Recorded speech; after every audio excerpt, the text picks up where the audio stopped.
lingüística antigua. La lingüística antigua es la disciplina lingüística que estudia el cambio de las lenguas con el tiempo y el proceso de cambio lingüístico. Esta está construida desde la antigüedad por una tradición de ideas y tratados sobre el lenguaje, tales como la retórica, la gramática, la filología, la morfología y la sintaxis. La lingüística es una disciplina que se encarga del estudio científico y profundo de las lenguas naturales y todo lo relacionado con ellas. Entiéndase por ello, es el idioma léxico, forma de hablar, pronunciación, ubicación de las lenguas en un mapa étnico-cultural y la determinación y búsqueda de lenguas perdidas, entre otros aspectos que se enfocan en el habla del ser humano. La diversidad lingüística propone y recrea leyes y normas para el habla a fin de concentrar el uso de la lengua en algo concreto. Estudia su funcionamiento general y cómo se comporta en el medio ambiente y en el comportamiento de los seres humanos.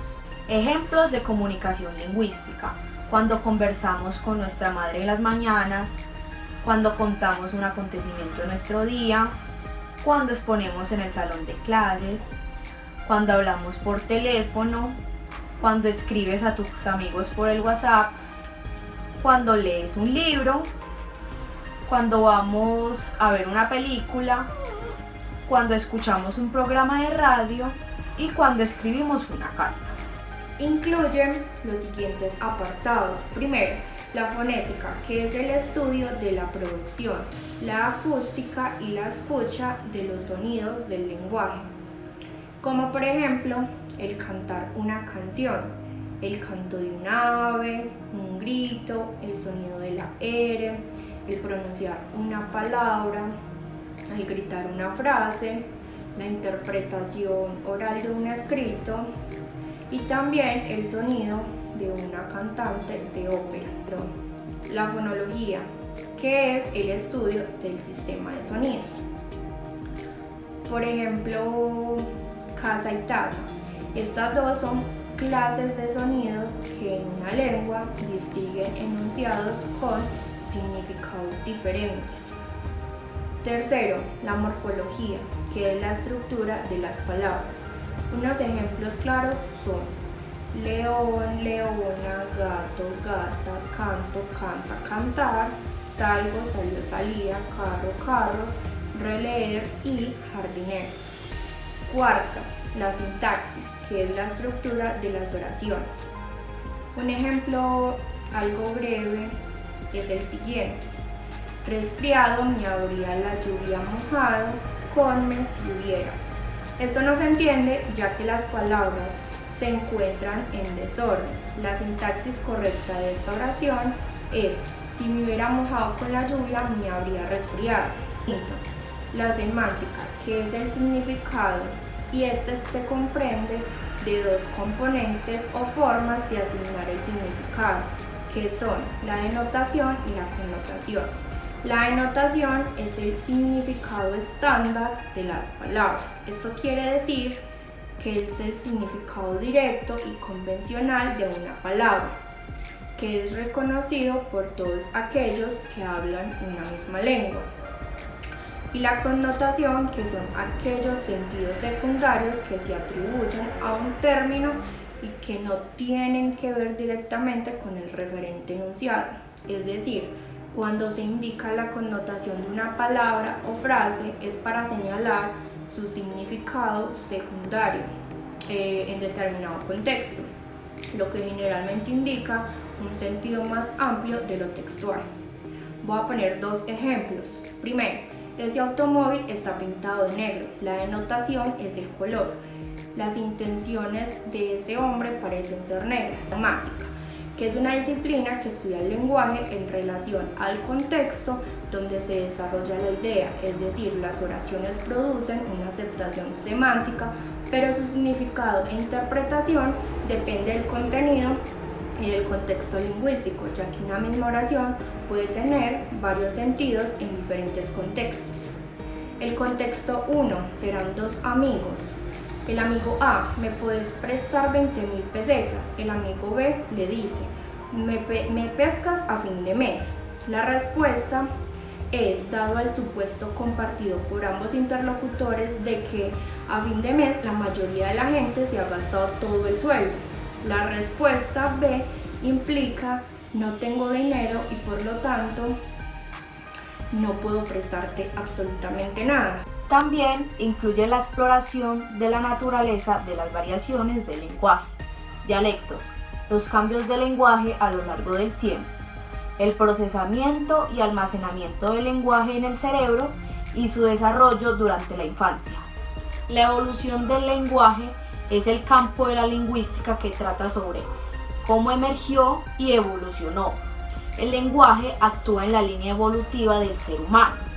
Casi todas las palabras que hoy usamos provienen de formas distintas que ya fueron usadas por nuestros antepasados y que surgieron por numerosas causas, procesos y factores. Fueron evolucionando hacia los estados en los que hoy los conocemos y utilizamos. La mayoría de esos factores que inciden en la evolución de la lengua responden curiosamente a cuestiones extralingüísticas, tales como factores socioculturales, políticos, históricos y geográficos en el espacio. Esto nos proporciona mucha información acerca del mundo que nos rodea. La riqueza de matices que nos proporciona se refleja en la complejidad del sistema auditivo y del procesamiento de las señales en el sistema nervioso. La ciencia lleva décadas tratando de averiguar cómo maneja nuestro cerebro el habla. El habla es una faceta importante del lenguaje. Las regiones cerebrales en las que reside la percepción y la producción del lenguaje están bien definidas desde el siglo XIX. Sin embargo, aunque se ha avanzado desde entonces, nuestro conocimiento sobre el córtex auditivo es mucho menor que el del visual. Hace 10 años se presentó la hipótesis de que tal vez las neuronas que procesan el habla se organizarán de la misma forma que las visiones, en dos canales. La palabra fonología procede de la raíz griega phonos, que significa sonido, y logo, la cual se traduce como estudio. Esto quiere decir que fonología es el estudio de los sonidos. Otra rama de la ciencia lingüística se encarga de estudiar y analizar los sonidos o alófono de un idioma. Investiga cómo se debe usar cada una de las articulaciones de los órganos del habla, para que los sonidos puedan ser dichos de una manera adecuada según su acento o entonación, haciendo referencia a cómo surgen los distintos sonidos de las palabras a partir de la combinación de los distintos símbolos conocidos como letras de un alfabeto, desde un nivel de la sintaxis y de la estructura que forman el lenguaje, así también como a través suyo se construye el significado. La fonología es igual de importante que la fonética y quizás pueda hasta ser más importante, ya que esta es la responsable de otorgarle sonidos a lo que pronunciamos para comunicarnos. De igual forma, le da una estructura y un significado. La fonología se ocupa en primer lugar de analizar y de tratar de comprender las diferentes estructuras y sistemas de sonido que componen el lenguaje, por ejemplo, a través de la rima, de las acentuaciones, etc. Es muy importante observar y resaltar cómo las mismas letras se utilizan una y otra vez para formar diferentes palabras. Pueden tener cada una de estas palabras un sonido distinto al resto. Algunas letras pueden ser más duraderas en algunas palabras, pero más cortas en otras, mientras que otras letras pueden tener mayor poder sonoro en determinadas palabras o expresiones sonoras. La fonética y la fonología son dos disciplinas de la lingüística encargadas de estudiar los sonidos del lenguaje. El ámbito de estudio de una y otra no es exactamente igual, dado que ambas disciplinas se centran en aspectos distintos. En cualquier caso, la fonética es una especialidad que abarca un ámbito mayor que la fonología. ¿Y cuál es la diferencia entre fonética y fonología? La diferencia es que la fonética estudia los sonidos y su producción, su constitución acústica, su percepción, y la fonología estudia los fonemas y su función en el sistema fonológico. El griego se había dividido progresivamente en dos dialectos diferentes: el estándar literario y el griego hablado, o sea, el koiné. Ese hecho lingüístico era producto de la expansión territorial de Atenas, que supuso a su vez la enseñanza de un griego estandarizado a hablantes no nativos. y el estudio creciente de la literatura helénica clásica, escrita en una variedad lingüística que no era inmediatamente accesible para los hablantes. En ese contexto sociocultural se hizo necesario establecer la gramática y la fonética del griego correcto, y ese fue el punto de partida para una serie de polémicas filosóficas acerca de la naturaleza y el uso del lenguaje. Los fonemas son la articulación mínima de un sonido vocálico y consonántico. Por otra parte, son unidades teóricas básicas postuladas para estudiar el nivel fónico-fonológico de una lengua humana. Son una unidad fonológica diferenciadora, invisible, lealmente y abstracta. El fonema es una unidad mínima, es decir, que no puede descomponerse en unidades menores. Por eso decimos que el fonema es la articulación mínima de un sonido de una lengua. Los fonemas se dividen en dos grandes categorías. Por un lado están los fonemas vocálicos, referidos a los sonidos de las vocales, y por el otro están los fonemas consonánticos, propios de los consonantes. Los vocálicos son emisiones de voz que no encuentran ningún obstáculo en su recorrido a lo largo de todo el aparato fonador, y son A, E, I, O, U. Los consonánticos son emisiones de voz que tienen más o menos obstáculos en su recorrido a lo largo de todo el aparato fonador, y son B, C, D, E, F, G, H, J, K, M, N, Ñ, P, Q, R, S, T, W, V, X, Y y Z. También hay unos fonemas cuando se une la C con la H y la R con la R. En este sentido, los fonemas tienen también una función distintiva porque nos permiten distinguir palabras que varían en un sonido, cambiando totalmente el significado. Algunos ejemplos constituirían los pares mínimos y canto, drama, trama, tema y lema. Platón hizo varias distinciones entre las clases de fonemas del griego, agrupando las vocales frente a las consonantes y distinguiendo entre estas las líquidas y las oclusivas.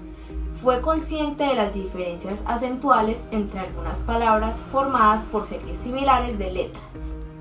Es la rama de la lingüística que estudia la producción y percepción de los sonidos de una lengua con respecto a sus manifestaciones físicas. Sus principales ramas son fonética articulatoria, fonética acústica y fonética auditiva o perceptiva. Desde otro punto de vista, también se habla de la fonética experimental como rama aparte. La fonética experimental estudia las propiedades acústicas y físicas de los sonidos del aula, reuniendo y cuantificando los datos sobre la emisión y la producción de las ondas sonoras que configuran el sonido articulado.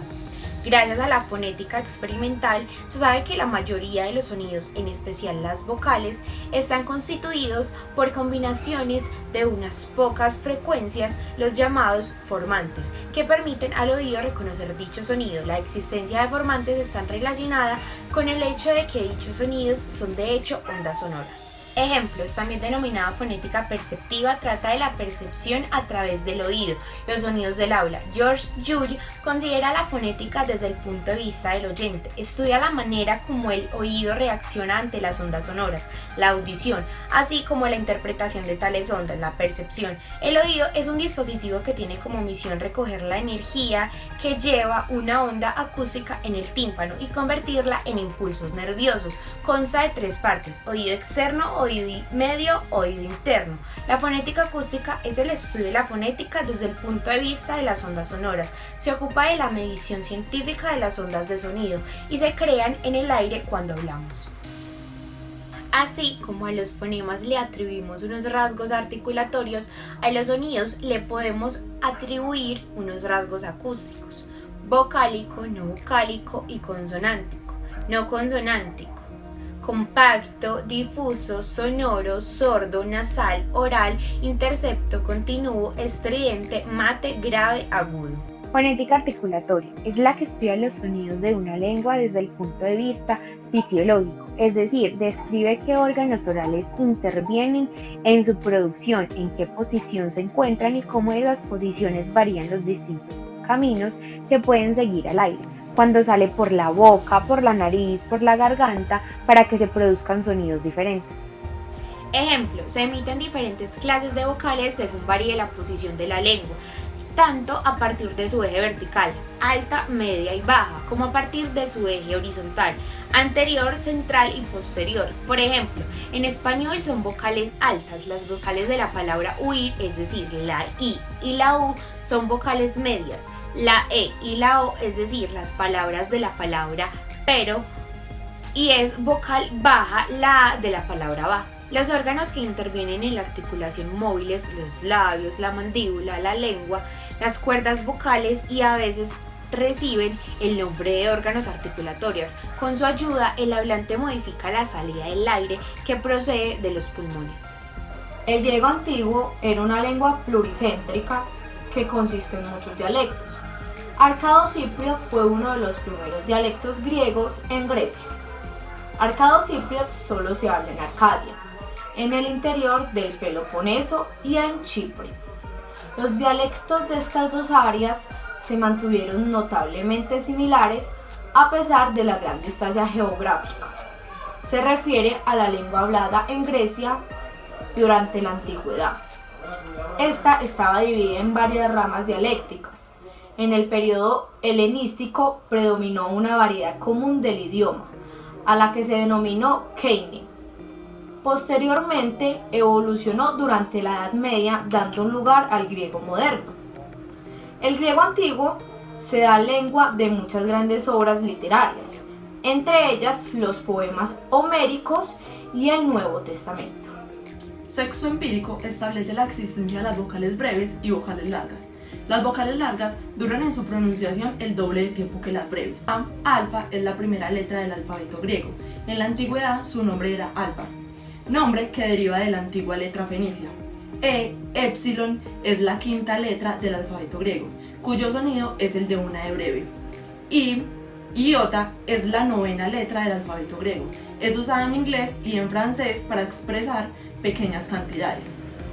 Omicron es la decimoquinta letra del alfabeto griego. La omicron es la vocal que se transcribe como la O breve del alfabeto latino. Y es la 20ª letra del alfabeto griego. Antiguamente se usó la ortografía Ypsilon, que tiene el inconveniente de usar un acento sobre la letra Y. En griego antiguo clásico se utilizó Y, como la U en francés o como la U con diéresis en alemán. En griego moderno se pronuncia I, salvo en algunos diptongos en que se pronuncia como F. El acento en griego no era de intensidad como el acento castellano, era más que todo un acento tonal o musical. Suponía la elevación o el descenso del tono de la pronunciación. En la actualidad pronunciar esto se nos hace imposible, nosotros lo pronunciaremos como si fueran acentos de intensidad. En griego habían 3 tipos de acentos: el acento agudo, que solo podían llevar las 3 últimas sílabas de una palabra. Si la última sílaba era larga, se acentuaba la penúltima. El lenguaje impresivo oral consiste en la percepción auditiva de lo pronunciado y el lenguaje impresivo escrito es la percepción visual de lo expresado en un texto. El sistema fonológico es el conjunto de los fonemas de una lengua, es decir, todos los sonidos de una lengua que en conjunto formarán palabras cargadas de significado, los cuales serán propios y nos ayudarán a identificar las resonancias pertenecientes a cada idioma. En la antigua Grecia no existía una lengua uniforme, sino que había diferencias fonológicas y gramaticales en las lenguas de diferentes regiones. Existe un considerable debate sobre si la lingüística es una ciencia social, ya que solo los seres humanos usan la lengua, o una ciencia natural, porque aunque es usada por los seres humanos, la intención de los hablantes no desempeña un papel importante en la evolución histórica de las lenguas, ya que usan la estructura lingüística de manera inconsciente. Esto es un estudio de Fernandin de Saussure, que llega a la conclusión que los cambios de una lengua se producen arbitrariamente por variaciones que el sujeto realiza, y estos son involuntarios, que la lengua varía en la historia y por eso plantea que el estudio de las lenguas debe realizarse diacrónica y sincrónicamente. Saussure deja de lado la historia de las lenguas y estudia sincrónicamente en un momento dado del tiempo. El estructuralismo estudia las lenguas como sistema de elementos interrelacionados en cada uno de los distintos niveles de análisis lingüístico, que carecen de validez fuera de las relaciones de equivalencia y de contraste que establecen entre sí. Dionisio reconoce 8 clases de palabras: nombre, verbo, participio, artículo, pronombre, preposición, adverbio y conjunción, en una clasificación que sería retomada casi sin cambios en las gramáticas latinas y durante la Edad Media. Distinguen así las 5 primeras clases por ser variables, describiendo en un detalle las categorías morfológicas que pueden expresar cada una: género, número, caso, tiempo, aspecto, modo, voz, etc. Por su parte, Apolonio hace mayor hincapié en la relación entre las categorías morfológicas y la sintaxis. Esto es las relaciones de reacción y de dependencia o concordancia entre diferentes constituyentes de la oración: sujeto, verbo, nombre, adjetivo, artículo, verbo, etc. Parece arriesgado afirmar que el significado de lo que es un sistema fonológico era bien conocido por los gramáticos antiguos, aunque vacilaron en ciertos detalles, dejaron cabos sueltos y cosas sin investigar. Sin embargo, sus puntos de vista eran más estructurales y distribucionales de lo que han venido siendo y pensándose.